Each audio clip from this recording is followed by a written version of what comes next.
Hay lugares en Tijuana de los que nadie quiere hablar, y uno de ellos es un viejo sanatorio, perdido entre las colinas, en la periferia de la ciudad.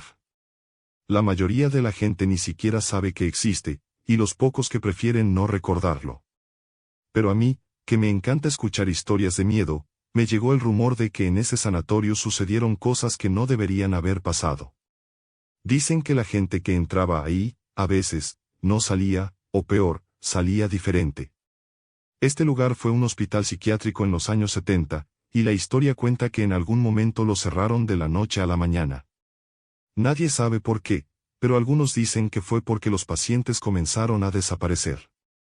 La leyenda cuenta que aquellos pacientes que se portaban mal eran llevados a un cuarto especial en el sótano, y que ahí, bueno, ahí pasaban cosas de las que nadie quería hablar. La primera vez que escuché de este lugar fue en una fiesta. Un amigo, Jorge, se la pasó contándome que él y unos amigos habían entrado al sanatorio hace unos años, por pura curiosidad, decía. Según él, solo querían explorar, ver si encontraban algo interesante, tal vez algún documento viejo, o simplemente tener una historia de terror que contar. Lo que encontraron ahí, sin embargo, era mucho más de lo que esperaban. Según Jorge, la entrada estaba cerrada con una cadena, pero nada que un par de manos fuertes no pudieran romper. El grupo, 6 amigos en total, se metió en el sanatorio una noche de sábado, con linternas y algo de valor o insensatez, más bien. Apenas cruzaron el umbral, el aire cambió. No hacía frío, pero el ambiente era sofocante, como si el edificio mismo respirara. Apenas avanzaron un par de metros, y comenzaron a notar los grafitis y las marcas en las paredes. Algunos eran simples nombres y palabras, pero otros eran extraños dibujos, como símbolos que parecían ojos y figuras que los miraban desde las esquinas. El pasillo principal era largo, y las puertas de las habitaciones, ahora sin ventanas, parecían ojos vacíos que los observaban desde la oscuridad.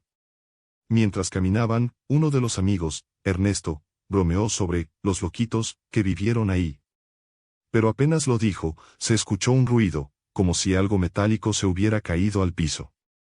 Todos se quedaron quietos, conteniendo la respiración, esperando que fuera solo una rata o algo así. Pero en el silencio, empezaron a escuchar algo más, el sonido de un carro de hospital que crujía y se arrastraba lentamente, como si alguien estuviera empujándolo desde la oscuridad.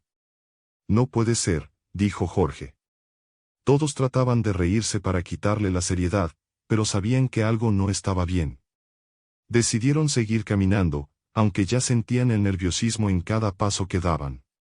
Llegaron a una sala donde había papeles tirados y algunos muebles viejos. Ernesto, todavía con ánimos de bromear, empezó a buscar entre los papeles, pero lo que encontró lo dejó sin palabras. Eran archivos médicos, con notas garabateadas que hablaban de pacientes que presentaban mejoría, pero que al final, todos, acababan con la misma nota, transferido al sótano. Nadie sabía qué significaba eso, pero el mismo papel repitió una y otra vez les dio escalofríos. Decidieron salir de ahí, pero Jorge, que es un poco más temerario que los demás, insistió en ir al sótano. Ya llegamos hasta aquí, ¿no? Hay que ver de qué se trata, les dijo. Entre bromas y burlas para disimular el miedo, todos bajaron. El camino al sótano era más oscuro y estrecho, y el aire se volvía más denso a cada paso que daban. Cuando llegaron abajo, encontraron un pasillo con puertas alineadas a los lados, todas cerradas con candados oxidados. Fue entonces cuando notaron que uno de los candados estaba roto. Al abrir la puerta, encontraron una habitación vacía, con paredes manchadas y un colchón sucio en el suelo. En ese momento, Ernesto juró que escuchó una risa suave, apenas un susurro, que parecía venir de la esquina de la habitación. Todos encendieron sus linternas, pero no había nadie. Sin embargo, Jorge, que estaba un poco más cerca, vio algo en el rincón. Era una bata de hospital colgada en la pared, como si alguien la hubiera dejado ahí para el próximo paciente. Sin decir una palabra, salieron de la habitación y comenzaron a retroceder, pero cuando llegaron al pasillo, el sonido del carro del hospital volvió, y esta vez venía hacia ellos. Con el pánico apoderándose de todos, comenzó a correr hacia las escaleras. Apenas subieron unos metros cuando escucharon un grito desgarrador detrás de ellos. Era una voz humana, Sí, pero había algo en ese grito, una mezcla de dolor y locura que le heló la sangre. Ernesto se detuvo un segundo, mirando hacia abajo, y lo que vio lo quedó paralizado. Allí, en medio del pasillo del sótano, una figura alta y delgada los observaba. No tenía rostro, solo una sombra que se movía lentamente hacia ellos. Al final, lograron salir del sanatorio, jadeando y sin aliento. Cuando finalmente estuvieron afuera, ninguno podía hablar. Esa noche, todos se fueron a casa y nunca volvieron a mencionar lo que había pasado. Jorge me contó que, al día siguiente, comenzó a escuchar ruidos extraños en su casa, como si alguien estuviera arrastrando los pies por el suelo de su cuarto. Los demás amigos se alejaron, y ninguno volvió a Tijuana después de esa noche. Al final, Jorge me advirtió que, aunque la curiosidad es fuerte, a veces hay cosas que es mejor no investigar. Porque aunque el lugar está cerrado, algo sigue ahí dentro, y hay secretos que no quieren ser descubiertos. Desde entonces, la gente del lugar dice que de vez en cuando, en las noches más silenciosas, se escucha el chirrido de un carro de hospital en la distancia, y algunos aseguran haber visto sombras moverse en las ventanas del edificio, como si alguien estuviera esperando una visita. Nadie ha querido entrar de nuevo, y el sanatorio permanece allí, olvidado y cubierto de polvo, pero todavía vivo en los rumores y leyendas de Tijuana. Después de esa noche, las cosas no volvieron a ser las mismas para Jorge y sus amigos. Todos querían dejar lo ocurrido en el olvido, pero parecía que el sanatorio no estaba dispuesto a dejarlos ir tan fácilmente. Apenas unas noches después de haber entrado al edificio, cada uno comenzó a experimentar cosas extrañas, cosas que hicieron que las bromas y el tono aventurero desaparecieran por completo. Jorge me contó que, la misma noche en que volvieron a casa, escuchó algo extraño. Primero fue un golpeteo suave en su ventana, apenas un rasguño. No le prestó mucha atención, pensando que era el viento o alguna rama. Sin embargo, el sonido se hizo más fuerte, hasta el punto en que parecía que alguien estaba rasgando el cristal desde afuera.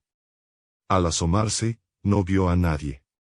Sin embargo, cuando volvió a su cama, encontró algo que lo dejó helado. Había una marca de manos, como de alguien que había apoyado las palmas llenas de polvo y suciedad sobre el cristal. No quería pensar en lo que eso significaba. Se acostó y cerró los ojos, esperando que fuera solo su imaginación.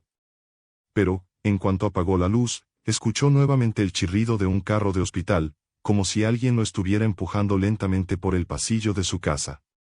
De pronto, se dio cuenta de que lo que sea que habían encontrado en el sanatorio, ahora los estaba siguiendo. Al día siguiente, se reunió con Ernesto y los demás para hablar de lo que había pasado. Todos estaban nerviosos y no parecían tener ganas de bromear sobre lo ocurrido. Cada uno confesó que había experimentado algo extraño la noche anterior. Ernesto, por ejemplo, dijo que había escuchado risas en su casa, como las de un niño, pero cuando se levantó para investigar, la risa se convirtió en un llanto desgarrador. Fue directo a su habitación, y al encender la luz, notó que el espejo estaba cubierto de una sustancia negra, algo parecido a la misma que habían visto en los espejos del sanatorio. A partir de ese momento, se dio cuenta de que lo que era que había dentro del sanatorio ahora estaba con ellos. Las cosas empezaron a ponerse más raras, y en lugar de calmarse, los fenómenos se hicieron más fuertes. Uno de los amigos, Marco, se despertó una madrugada sintiendo que algo pesado se sentaba en el borde de su cama. No se atrevió a moverse ni a encender la luz, pero con el rabillo del ojo vio una figura de pie junto a él, inmóvil y oscura, como si lo estuviera observando. No aguantó más y salió corriendo de su cuarto, sin volver a entrar en él durante el resto de la noche. Con el paso de los días, las cosas empeoraron. Jorge me confesó que incluso empezó a ver sombras moviéndose por la casa durante el día. A veces, cuando estaba solo, escuchaba el crujido de algo arrastrándose por el suelo. Y cada vez que se giraba, podía ver una sombra negra en la esquina, que desaparecía en cuanto intentaba enfocar la vista. Decidió entonces que era momento de hacer algo al respecto y convenció a los demás para volver al sanatorio y cerrar el ciclo, como él mismo dijo, ya que todos tenían la sospecha de que lo que habían desatado no los dejaría en paz hasta que regresaran. Llegaron al sanatorio de madrugada, cuando el ambiente era aún más tenebroso y todo parecía envuelto en sombras. Entraron nuevamente y recorrieron el mismo camino que la vez anterior. No hablaron mucho entre ellos, todos estaban concentrados, como si el mismo lugar los llamara. Al llegar al sótano, encontraron la puerta rota, igual que la habían dejado. Dentro, el ambiente estaba más cargado, y había un olor a humedad y algo rancio, como si algo se hubiera descompuesto allí.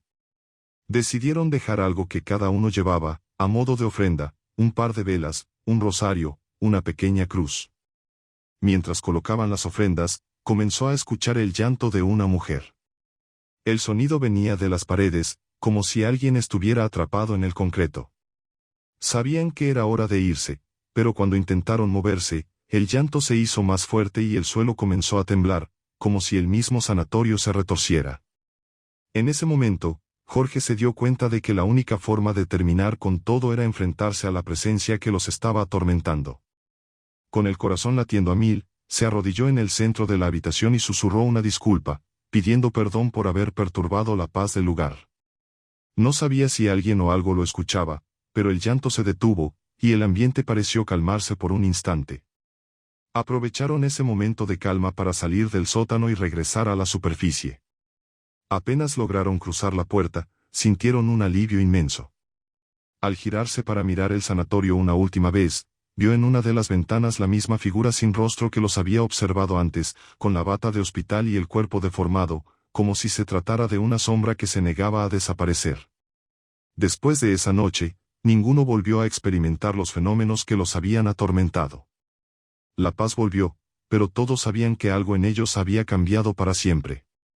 Jorge me dijo que a veces, cuando pasa cerca del sanatorio, siente una presencia, como si el lugar lo estuviera observando. No vuelve a mirar atrás, y cada vez que escucha el rumor de alguien queriendo explorar el lugar, les advierte que hay cosas que es mejor no buscar, que hay secretos que deben quedarse en la oscuridad. Ahora, el sanatorio sigue en pie, cubierto de grafitis y en ruinas, pero con el mismo aire opresivo. La gente del lugar cuenta que en noches de luna llena, pueden escucharse risas y llantos, mezclados con el sonido de ruedas arrastrándose y voces que llaman desde el fondo. Pero pocos se atreven a entrar, y quienes lo hacen, nunca son los mismos al salir.